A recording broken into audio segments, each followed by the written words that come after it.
part, as we said. It's about execution as well as speed and intensity. There is no pacing. It's too short. There's not enough reps. You have to go fast. But we hark back to the level one, technique and intensity. We're going to need both. Let's go down to Nikki Brazier, who's on the sidelines.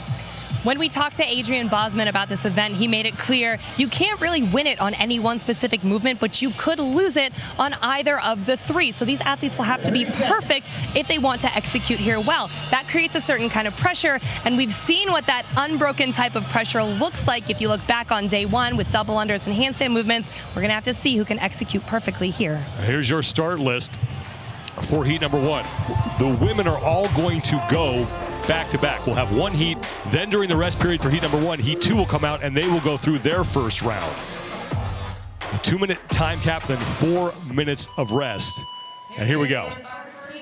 Adrian, that dumbbell squat snatch is something you faced when it was first introduced back in 2015. Yeah, in 2015, this movement gets extremely overlooked by something called the pegboard, and not many athletes making it through to get it. But the accuracy and the mobility that's going to be tested in this particular event, not just because of the wall ball, because of the dumbbell squat snatch, is going to be tremendous. 20 wall balls here. Then you have to get through the 6 reps, so 3 on each arm of the dumbbell squat snatch at 70 pounds, and then a sprint to the finish. The challenge here isn't the actual movement. Yes, it's an 11-foot target, but it's a 14-pound ball. They've used 20-pound balls at 10-foot targets. That's not the problem. But it's getting no reps, execution being huge, and this is where you can see athletes really fall off the pace with this high technical movement under speed. Watching no reps get handed out left and right already in this particular heat. Ellie Turner was the first woman to the 70-pound dumbbell. She has cleared her 2 sets of 2, and now she has 1 final set, and she'll be able to sprint to the finish. Now your score is your cumulative time through the 3 rounds, and Turner's across in about 1:17. 1:19.42 unofficially. Here comes Carolyn Prevost. 1:24.33 seconds for her. Now, one thing to know with this 2-minute time cap, if an athlete does not complete it in 2 minutes, they get dropped into a subset of athletes. So you're only going to get scored with your 3 times if you get underneath the cap. If not, you're going to get dropped into a subset with that time cap time. So, you know, you could be in a heat of like 5 to 6 athletes if you can't get under the 2-minute mark. That was Elisa Fuliana, who we just saw come across the finish line, and that's big for her because right now she sits in 30th place overall. And remember, after tonight's event, we cut down to 30 athletes. So if you're on the wrong side of that right now, you need to do some work to get yourself inside the top 30 if you want to finish out the weekend. So Ellie Turner and company will take a break as we now hand things over to the second heat. Brooke Wells in lane number 6. Comes in 9th place overall. You think about Brooke Wells' career, that's a career top finish for her. She's been a little bit higher, but the fact that she's even here is something that is needed to be talked about. But we're also looking at the thing that took her out last year, which was a heavy barbell snatch, but a single arm dumbbell, isolating that with that dynamic movement plane. I mean, that's something to keep your eye on. Yeah, we hope that she's been training stability a ton. You can't overlook that when you're recovering from an injury, but this is going to put it to the test. There's overall leader Tia Toomey, who now has a 53-point cushion on Mal O'Brien. Heat 2 underway. Ellie Turner had the fastest time in Heat 1 at 1:19. The crazy part here is you're not going to out-fitness anyone. It's 20 wall ball shots. I don't care how high the target is. 20 wall ball shots. 6 dumbbell snatches with a 70-pound dumbbell, no problem. But Tia had a bobble there for a second and hit the wrong target on her first one. And that's what we're talking about. Execution is key. You can be the fittest woman on earth, and if you drop the dumbbell one time, there's no room to make up as far as speed. You have to hope somebody else screws up. Yeah, the big question mark is, do athletes put this type of pressure on themselves every day when they train and no judges there or no cameras on? Because if they don't, this is where they feel the most duress, and some of them just falter or crumble under the pressure.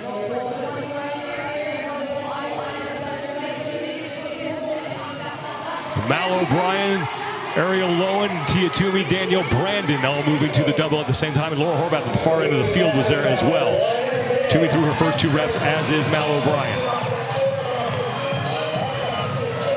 Chase, we talk about points of performance. They're not always extending that hip all the way on the dumbbell squat snatch because they're just trying to get under it as fast as they can in this event. We saw that from Guima Harrows at the Rogue Invitational last year, racing those squat snatches at 205. Toomey is done. O'Brien is second, and it's Danielle Brandon, and it looked like Ariel Lowen off at the same time in third. But timing, if you think back to Ellie Turner's time, she was right about 117. Yeah, you can't game this one. You can't just say, oh, I'm beating the rest of my heat, because those girls in the first one already went faster than that, at least the top finishers. There goes Christy O'Connell. And you got to think, if you're behind 10 seconds in this event, you're almost done as far as being in a top position. Yeah, what can you do? You're going to run it back and get one more opportunity. We watched Tia in that first one miss from an accuracy perspective the first couple. It's going to cost her. You can scan the QR code that's about to pop up on your screen and get 50% off the RP Diet Coach app this week only. We're talking about execution being at the forefront of this event, along with speed. You need the intensity, but you also need the accuracy. So Tia on her first shot, she's going to pick up the ball, aims, hits the lower target. She has to hit the higher target. And Adrian, as you said before, in 20 wall ball shots, it's a movement that has a finite speed to it.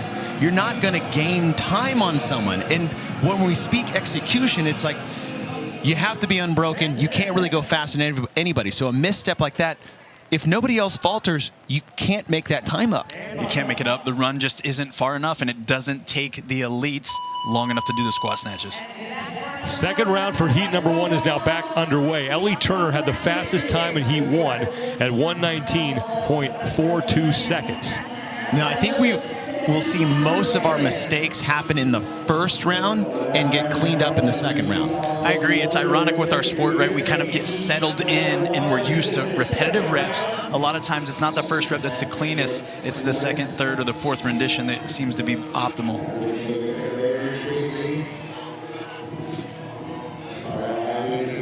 There's a drop for Kato on the left side of your screen. And now a no rep for not hitting that target. And this is that adaptability of these athletes. We talk about the 10 general physical skills. I always think the 11th, adaptation, needs to be thrown in there. Yeah, Ellie Turner once again, pardon me, Adrian, the first woman to the dumbbell there on the left side of your screen. No, I agree, Chase. Your ability to adapt on the fly, clear your mind if something didn't even go right in the first run, and do the best that you can to make up for that time in the second one is really important in an event like this, especially knowing what we have looming tonight. Cuts. Ellie Turner, 23rd place overall, and once again she is going to win her heat. Here comes Sung-Young Choi. Now, Sung-Young Choi was hit with a bunch of no reps in the first heat. Those are the ones that we were seeing. She got no rep twice on her snatches in the last one, and you said cleaning it up on the second run. And that 120 time actually was a little bit faster than Tia's time in the second heat. Yeah, and it's interesting to think about even the mindset of the ladies that are watching this go down, because they're just standing off to the side. So they do have some understanding and awareness of the times and the top times that they need to beat. So does it put even a more intensified pressure on them as they get ready to take the floor? And as you said, Chase, earlier, you got to get inside that 2-minute cap. If you don't, you get relegated to a separate group of athletes that will not be able to compete, as far as your score is concerned, with the athletes who complete all 3 rounds. Let's go down to Nikki. If you're watching from home, it may not be immediately obvious, but it is super hot out here on the field of play today. Really muggy, soupy kind of weather. The athletes sitting in front of the fans as much as possible, and the staff here are doing everything they can to keep the equipment out here on the field of play as cool as possible. They're bringing it inside in the shade in between heats. They have reflective blankets that are covering them and cooling towels as well, so none of the athletes get burned. Ellie Turner smartly finding one of those fans, because it ain't the heat, it's the humidity, and it is bad out there right now. You look at my shirt when I walk into the door, you can tell how humid it is. This is round 2 for heat 2. Tia Toomey was your winner in round 1. And we're talking to Adrian, is like, you know, a lot of athletes at a 10-foot target can throw a ball coming out of the bottom and not have to extend their hips. You need to do that. You have to have an overemphasis on the hip extension. One area you might be able to save a second or two in 20 reps is dropping to a squat before the ball gets to you. So instead of squatting with it, you're waiting for it. And we see that commonly when the wall ball height is the traditional 10 feet or 10 and 9 feet for the male-female. I think it's a unique skill when the ball's coming from this distance, because we know it's only gaining more speed the further distance that it has to travel or drop to us. So it's interesting to see if any of the athletes are applying that. I think somewhere begrudgingly, a bunch of affiliate owners are like, great, I have to now tape an 11 and a 12-foot line in my affiliate. And Tia Toomey is through her 20 wall balls, along with Mal O'Brien, Chrissy O'Connell, Laura Horvath, Daniel Brandon now on the right side of your screen to the 70-pound dumbbell for her first 2 reps. Toomey's through first, along with Mal O'Brien. Gabby McGowan and Cara Saunders on the bottom of your screen are right behind them. So Toomey looking to go 2 for 2 here. Toomey off first. Mal O'Brien is behind her, but Tia Toomey's going to get across the finish line ahead of Mal. Cara Saunders and Gabby McGowan are racing. There goes Daniel Brandon and Danny Spiegel at the bottom of your screen. But Tia Toomey unofficially in at 1:20.14 seconds. O'Brien was a second behind her. Cara Saunders just edging out Gabby McGowan by 5/100ths of a second. And that's the importance of finishing through the line with all you've got, no matter what. Now, Ariel Lowen, she stays alive in the main group if she gets in, and she will with time to spare. That's big, because she's currently sitting 5th overall, about 45 points out of 4th, which is held by Haley Adams, but we haven't said her name very much. And just a lot of different strategies here. You see that, you know, some athletes are having to jump. You see Christy O'Connell over to the left having to just leap off the ground to get there. Tia Toomey also having to extend off the floor. And Haley Adams, she was sitting in 4th. She had actually gotten within 12 points of that 3rd place position. But this is definitely, you know, riding that line of being a little too much. And it's not that she can't do it, but at the speed and intensity some of these other athletes can. Yeah, it's interesting when we think about statures. You know, Haley's built for running. She's got high calf muscles. She's got a longer femur. And when we think about squatting and repetitively doing so at speed, she's going to be a touch behind some of the other girls just when it comes to turnover.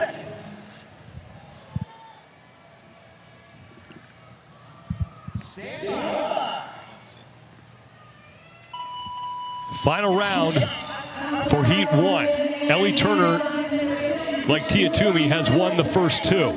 And a lot of it is what she's been doing on the rig here for these wall ball shots. And that spring loading at the bottom. And look, she's not having to come up on her toes. She's not having to jump. There's a lot of power in that lower body. A lot of power, and you'll notice at the turnaround of her squat, it's not a 0 to 100 movement. She actually builds speed the closer that she gets to the top, right? She's accelerating through that hip extension, but not quite needing to leave the ground. That's impressive. And watch that receiving. She's dropping into the squat right as the ball gets to her, so she's not catching and squatting like you see a lot of athletes do. Final 5 reps for Ellie Turner. Textbook. Wow. And she and Christine Kohlenbrander to the dumbbell at the same time.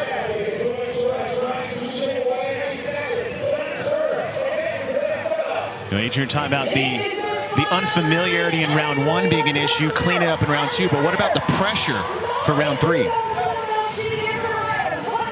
Turner, Kohlenbrander, and Sung Young Choi are in the lead, and it's going to be Ellie Turner with the hat trick.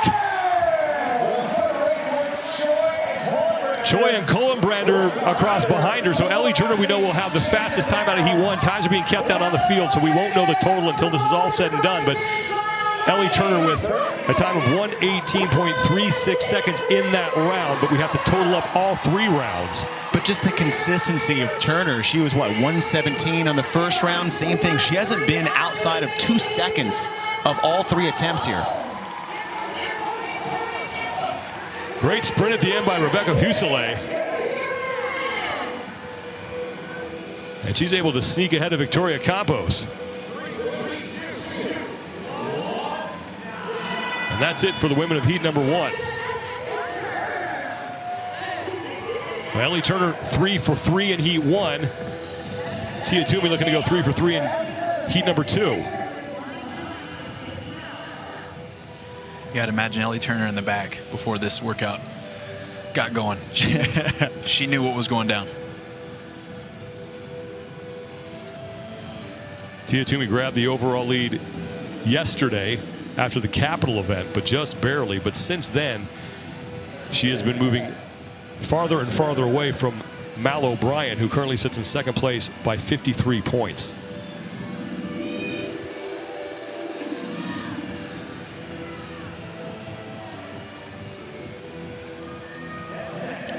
Am I the only one thinking Terminator right now? Come on. Am I the only one thinking Terminator? You're not the only one. Okay. For my 80s kids out there.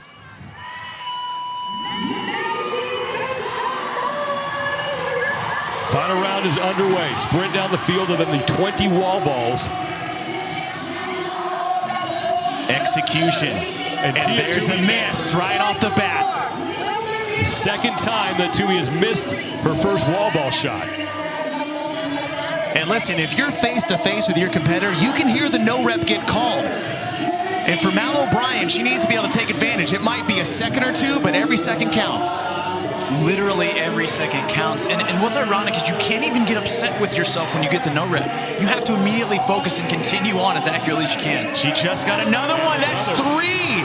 But Mal O'Brien is pulling ahead here of Tia Toomey. Tia's judge's hand has yet to go in the air. Mal O'Brien is ahead of Toomey now on this round of wall balls. And it's O'Brien off first, and Emma Lawson is behind her. But Tia Toomey getting left behind here, but remember, she does have the 2 fastest times in heats 1 and 2. Mal O'Brien. Look, she's been right on her heels each round. Tia's charging, though. Here comes Danielle Brandon to threaten Mal O'Brien. O'Brien is done, and she will take off, and here comes Danielle Brandon. Gabby McGowan and Cara Saunders are off, and Danny Spiegel is across as well. Now here comes Tia Toomey. And that's her second set, or second round at 123, or just above 120. Just a moment of lapse in focus, and it can cost you a ton in an event this short. Ariel Lowen is in.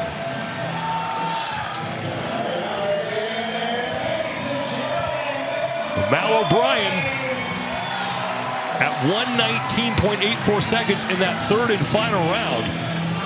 Toomey winds up finishing in 9th place in the heat. And now we got to start adding seconds. And listen, those of you guys on instant results, you want us to take the time here to get these totals right, because what just happened there is exactly what we're talking about, Adrian, when we're looking at execution. This is exactly the pitch that Adrian Bosman was trying to throw. Can you get it within this window? We all know everybody can just do these. 20 wall ball shots, nothing. 14-pound ball, I don't care how high you throw it. Squat snatches with a 70-pound dumbbell, it's only 6, no problem. But when you put the emphasis on no room for error, consequences, going too fast, getting out of your skis a little bit, 1 lapse. It's what happens out there, and that's exactly what Adrian is shooting for. Yeah, there's an elegance in a simply programmed workout that allow the athletes to dictate what the outcome is and not just the workout itself. Let's go back and take a look at Tia Toomey's round of wall balls here. So the first one is an airmail, right? She missed the target completely, but her next couple, she hits the bottom of the target. It has to hit the face.